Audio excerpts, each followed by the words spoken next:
Definition and centile chart से सबसे पहले इनकी डेफिनेशन है। डेफिनेशन में एक्टिव इम्यूनिटी लॉन्ग टर्म और स्लो इन ऑनसेट होती है। इसमें क्या होता है कि administration of all or part of the microorganism or a modified product of the organism to evoke an immunological response. पूरा माइक्रो ऑर्गेनिज्म को एडमिनिस्ट्रेट करना या फिर उसके कोई पार्ट को, ताकि एक इम्यूनिटी जनरेट की जा सके बॉडी में, उसे कहते हैं एक्टिव इम्यूनिटी। पैसिव इम्यूनिटी में क्या होता है, शॉर्ट टर्म होती है और रैपिड इन ऑनसेट होती है। एक्टिव और पैसिव में ये फ़र्क है कि ये एक्टिव स्लो इन ऑनसेट होती है, पैसिव वाली रैपिड इन ऑनसेट होती है। और पैसिव में administration of pre formed antibody to a recipient, तो हम एंटीबॉडी एडमिनिस्ट्रेट करते हैं रेसिपिएंट के अंदर। Herd immunity, if the number of people in a community have active immunity against an infection exceeds the critical level. मतलब किसी भी infection के अगेंस्ट एक कम्युनिटी में जो इम्यूनिटी है वो एक क्रिटिकल लेवल से इंक्रीज़ कर जाए, उसे हम हर्ड इम्यूनिटी कहते हैं। This level is achieved then even non vaccinated people are protected from getting the disease. अगर ये लेवल अचीव हो जाए तो फिर जो नॉन वैक्सीनेटेड पीपल होते हैं उन्हें भी डिजीज़ नहीं होती।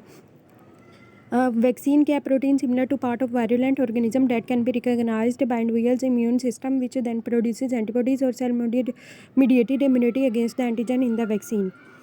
It is a protein which is similar to a virulent organism that can be recognized by individual's immune system, जो कि इम्यून सिस्टम रिकॉग्नाइज करता है। और फिर एंटीबॉडीज़ बनती है या सेल mediated इम्यूनिटी बनती है against the antigen in the vaccine. Live attenuated vaccine क्या होती है, weakened virulent organism producing antigenic response by causing a mild infection. एक वीकेंड वायरुलेंट ऑर्गेनिज्म है जो कि एंटीजेनिक रिस्पॉन्स प्रोड्यूस करता है एक माइल्ड इन्फेक्शन के ज़रिए से।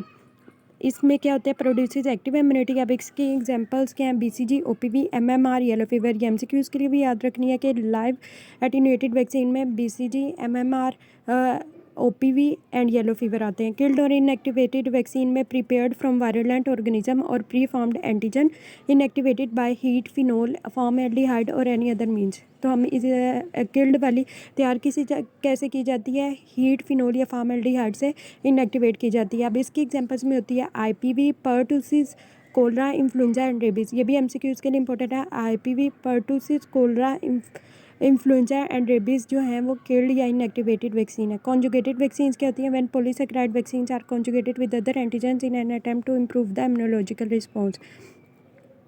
जब हम पॉलीसैकेराइड वैक्सीन को कॉन्जुगेट कर देते हैं एंटीजेंस के साथ ताकि एक इम्यूनोलॉजिकल रिस्पॉन्स को जनरेट किया जाए। अब इसके एग्जांपल में होती हैं linkage of H influenza and DPT। H influenza और DPT वैक्सीन्स का जो कॉन्जुगेशन है उसे कॉन्जुगेटेड वैक्सीन कहते हैं। Toxoid, toxins that have been rendered non toxic by treatment with formaldehyde but their antigenicity is maintained.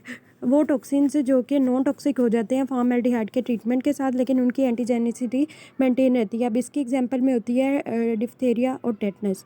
BCG क्या है, facts, इसका नाम डिराइव है बेसिल कालमेट गोरिन से। Most widely used vaccination in the world, live attenuated vaccine of Mycobacterium bovis. तो Mycobacterium bovis के against ये use होती है। Effective in reducing the likelihood and severity of TB in infants and young children. तो TB को prevent करने के लिए इसे हम यूज़ करते हैं इन्फेंट्स में भी और चिल्ड्रन में भी। एडमिनिस्ट्रेशन हम इसकी क्या करते हैं, कैसे करते हैं कि less than 1 week of age ideal age है एडमिनिस्टर करने के लिए। अगर ओल्डर चिल्ड्रन रिपोर्ट करेगा तो मोनटॉक्स टेस्ट करेंगे, मोनटॉक्स टेस्ट TB के लिए करते हैं, और अगर वो नेगेटिव आएगा तो उसे वैक्सीनेट करेंगे, 0.0 वैक्सीनेट करेंगे। 0.05 ml इसकी डोज़ है न्यूबॉर्न के लिए और 0.1 ml for other children. Newborn के लिए हाफ डोज लेनी है और चिल्ड्रन के लिए 0.1 ml, और इंट्राडर्मल इंजेक्शन इंजर्ट करते हैं। नॉर्मल कोर्स में wheal disappears in 30 minutes. 30 minutes के अंदर व्हील डिसअपियर हो जाता है। Nodule forms in 2 to 3 weeks. Nodule indurates and form superficial abscess. सबसे पहले एक नोड्यूल बनता है 2-3 हफ्ते के अंदर, फिर नोड्यूल इंडिरेट हो जाता है, एब्सेस बन जाती है। एब्सेस 4 से 6 हफ्ते के अंदर हील हो जाती है। Scar left in a total period of 2 months. 2 months के अंदर एक स्कार अपीयर हो जाता है। अब इसकी कम्प्लिकेशंस क्या होती हैं, कोर्स फिनोमेना होता है, accelerated reaction that completes in 10 days. Erythema nodosum होता है, डीप एब्सेस और अल्सरेशन हो सकती है। लिम्फेडिनोपैथी ऑफ सुप्राक्लेविकुलर और एक्सिलरी नोड्स हो सकते हैं, और जनरलाइज्ड TB। ये सब इसकी कम्प्लिकेशंस हैं। कोच फिनोमेनन, एरिदीमा हो सकता है उस एरिया में, और डीप एब्सेस या अल्सरेशन हो सकती है, और लिम्फेडिनोपैथी हो सकती है सुप्राक्लेविकुलर या एक्सिलरी नोड्स की। जनरलाइज्ड TB भी हो सकती है। रेबीज़ में क्या है, active human diploid cell vaccine pre exposure पे 1 ml सबक्यूटेनियस और IM लेते हैं 2 डोजेज एट 4 वीक इंटरवल। 4 हफ्तों के वक्फे से हम 2 डोजेज लगाएंगे। बूस्टर आफ्टर 1 ईयर, 1 हफ्ते के बाद बूस्टर देंगे। Booster 3 to 4 yearly. Post exposure क्या होगा? 1 ml सबक्यूटेनियस और IM 037 14 28 डेज। पैसिव इम्यूनाइजेशन में है human rabies immunoglobulin. If human diploid cell vaccine not available तो हम रेबीज़ इम्यूनोग्लोबुलिन लगाएंगे 20 IU पर kilogram IM half given at wounds and rabies anti serum if human rabies immunoglobulin not available. अगर हमें human rabies का immunoglobulin नहीं मिल रहा तो हम रेबीज़ का एंटी सीरम यूज़ करते हैं। उसकी डोज होती है 40 IU पर किलोग्राम IM देते हैं half given eight wound side. Poliomyelitis के लिए हम यूज़ करते हैं लाइव एटीन्यूएटेड पोलियो वायरस। इस 1 2 3 oral polio virus oral polio vaccine साबिन soap साबिन in the mouth. Injectable polio vaccine के लिए साक यूज़ करते हैं। ओरल पोलियो वैक्सीन के लिए साबिन यूज़ करेंगे वर्ड, और इंजेक्टेबल पोलियो वैक्सीन के लिए साक। Inactivated polio vaccine injectable inactivated होती है। और remember IPV is not capable of causing poliomyelitis but OPV rarely does cause poliomyelitis. Even if child has suffered from poliomyelitis he should be vaccinated so as to protect him against other types of poliovirus. It leads to lifelong immunity if boosted by wild virus. ठीक है।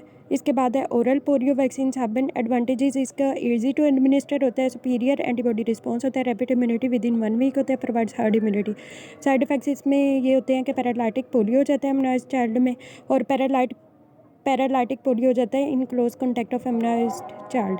Contraindication इसकी होती है HIV, any household contact with HIV, non immunodeficiency and immunodeficient household contact.